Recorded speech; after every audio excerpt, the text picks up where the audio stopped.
Bonjour, je m'appelle Camille.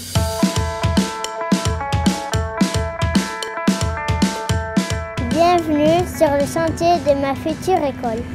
Les adultes ont pensé à nous, à la fois à notre avenir et à notre bien-être. Vous vous rendez compte? 4 communes qui se donnent la main pour un super projet. Et quel projet? Verrières, Aguessac, Compère, Poye. Ces 4 communes s'apprêtent à relever ensemble un ambitieux défi. Faire sortir de terre une nouvelle école en mesure d'accueillir tous les élèves de ces 4 communes, jusqu'à présent répartis entre les écoles de Verrières et d'Aguessac. Et même plus, jusqu'à 160 élèves. Plus qu'une école, ce projet s'inscrit dans une démarche environnementale forte, avec un haut niveau d'exigence sur le choix de ses matériaux, sa consommation énergétique et son intégration dans l'environnement. Un projet d'envergure qui répond à un besoin urgent. C'est vrai ça. Pourquoi faire une école quand on en a déjà 2? Il y a 2 problématiques. La première problématique, mais le maire d'Aguessac en parlera mieux que moi, c'est plutôt un problème de surpopulation de son école.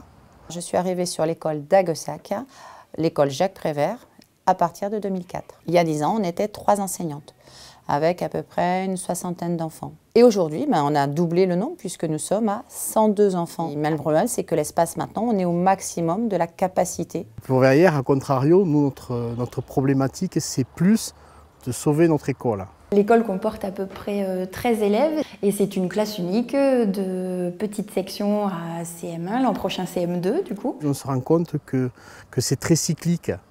C'est-à-dire qu'une année, on a 25 enfants et on ne sait pas où les mettre. Et 2 ans après, on n'en a plus 25, mais on en a 13. Une école avec un si petit effectif est en danger de fermeture.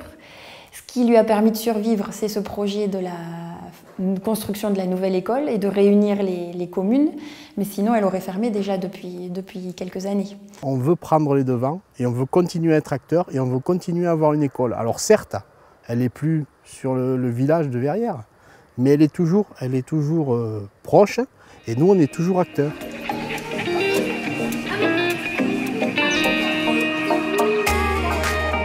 Variation d'effectifs pour l'école de Verrières et problème de locaux inadaptés et trop étroits pour l'école d'Aguessac. Voilà près de 10 ans que les maires des 4 communes s'interrogeaient ensemble sur les moyens à mettre en œuvre pour conserver, améliorer et développer la vie scolaire de la vallée. Alors, ils se sont regroupés en SIVU. Mais au fait, ça veut dire quoi SIVU? Ça veut dire syndicat intercommunal à vocation unique. Ça veut dire que plusieurs communes travaillent ensemble pour mener à bien un projet commun. Donc le SIVU du Lumension va créer une nouvelle école. Et du coup, c'est qui le chef s'il y a 4 maires? Il n'y a pas de chef, on est 4 maires, mais à la fois chacun, on a élu 3 personnes au sein de nos conseils municipaux qui constituent la commission école. Donc à la fin, on est 16 élus, et c'est 16 élus autour d'une table. Il n'y a pas un qui a une voix plus porteuse que l'autre, qu'on soit maire ou qu'on soit pas maire. Il y a 16 personnes qui travaillent régulièrement ensemble, et franchement, ça se passe super bien, quoi. Chacun a des parties, moi je m'occupe des travaux, d'autres de la communication, certains un peu des finances. Ce qui me semble important sur un projet comme ça, surtout quand on est à 16, c'est que chacun y trouve sa place. Et que chacun n'ait pas le sentiment d'être laissé sur le quai pendant que le train file. Et la meilleure manière pour moi de réussir ça, c'est justement de travailler en commission. On travaille les projets et ensuite on les vote ensemble au SIVU. Les gens qui font partie des commissions sont vraiment porteurs du projet et donc sont acteurs du projet. C'est un projet qui est vraiment assez exceptionnel, je dirais. Et en fait, c'est le volet humain qui, pour moi, est vraiment emblématique de la manière dont demain, on doit faire l'action publique et on doit construire les projets ensemble. C'est constructif et puis c'est l'avenir. Si on veut construire des belles choses comme on est en train de faire, il faut travailler ensemble. Et je pense que ce projet, on va en parler parce que c'est un projet, faire travailler 4 communes ensemble et arriver à faire le projet qu'on a fait, c'est pas rien. Et on espère être un exemple pour les autres.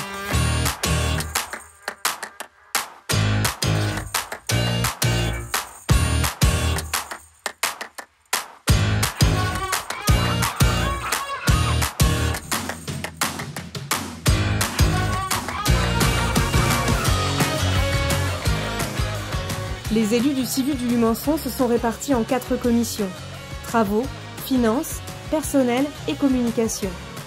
Ensemble, ils se sont lancés le défi de construire une école labellisée No Watt par la région Occitanie.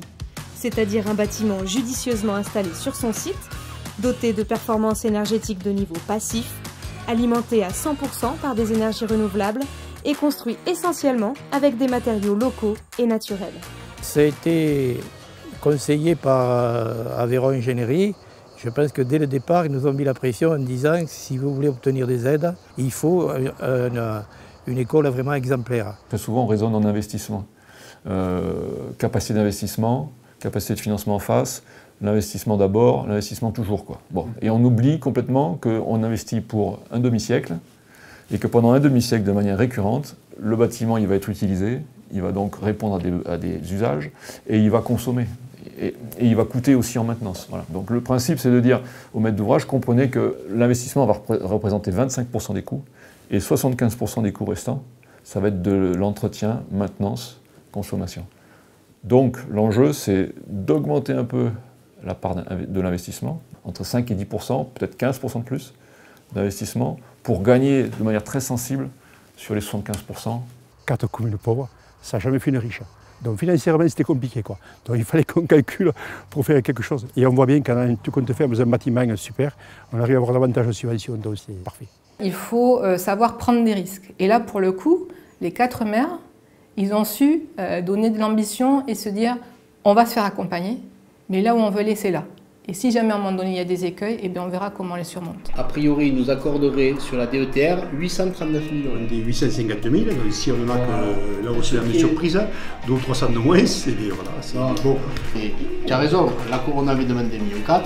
Mais au départ, on était l'État, quand on a été voir le sous-préfet. J'ai estimé qu'on aurait 1 million à emprunter. Oui. 180 millions, c'est pas loin.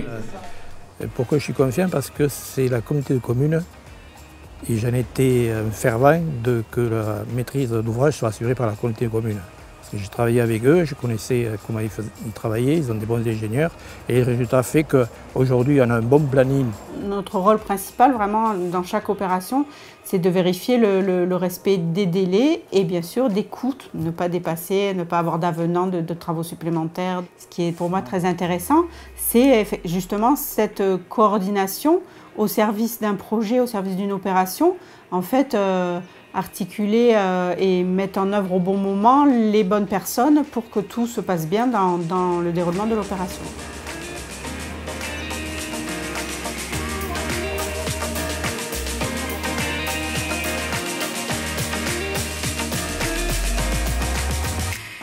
Tous les ingrédients sont réunis.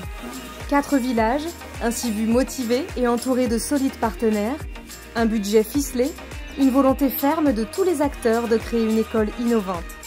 J'ai vraiment le sentiment qu'elle va être intelligemment construite et avec un souci du respect de l'environnement, parce qu'on défend tous dans nos classes, parce qu'on vit dans un environnement tellement proche de la nature que moi j'y suis sensible et je sens que ce projet est porteur de ça et que l'architecte y est très sensible. On a déjà tiré parti de la qualité du site, qui est une vue extraordinaire sur le Causse Noir et puis sur le village de Compère. Et donc toute l'organisation du bâtiment est faite sur cette vue, de cadrer les 6 classes de l'école, de maternelle comme d'élémentaire, sur cette vue panoramique, plein cadre, toute hauteur de classe et toute largeur. Ce type de bâtiment-là, effectivement, on sent que dans le sens de l'histoire, on sait que c'est là où il faut aller inéluctablement, on n'a pas d'autre alternative. Aujourd'hui, le bois, c'est le seul matériau renouvelable. Mais au-delà de ça, on pense avant tout aux enfants, et je pense que s'il y a des investissements environnementaux à faire, c'est d'abord pour le cadre de vie des enfants qui sont la génération des citoyens de demain. Donc voilà, les faire grandir, on a chacun d'entre nous l'image de son école d'enfance. Il faut que ce soit un modèle. Il faut que ce soit un modèle qu'on reste à vie. Donc c'est comme ça qu'on va réussir à faire bouger les choses aussi. Afin de faire reconnaître la qualité de son projet, le CIVU l'a fait évaluer par Bâtiment Durable Occitanie. Un moyen d'évaluer la solidité du projet sur le plan environnemental, mais aussi sur l'aspect participatif de sa mise en œuvre. Et il a remporté la médaille d'or. C'était incroyable, quoi. On s'attendait à être bien noté, mais jamais à obtenir la meilleure note, jamais obtenue, quoi, sur toute l'Occitanie, quoi. Donc c'est quand même extraordinaire, quoi.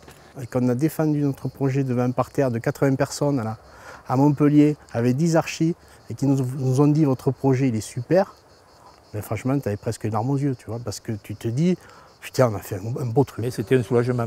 Là, je me disais, ça y est, la région et tout ça, ça va nous aider énormément. On pensait qu'on n'était pas au niveau pour aller chercher la médaille d'or. Et du coup, là, ça met une...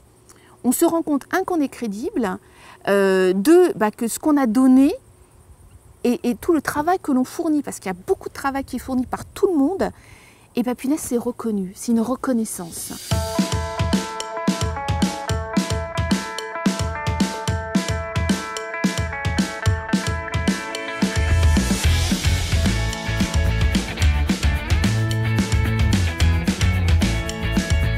Près de 10 ans de préparation, 4 communes, 16 élus, une médaille d'or, un budget total de 3 500 000 €, subventionné à 71%, une quinzaine d'entreprises locales engagées sur le chantier de construction.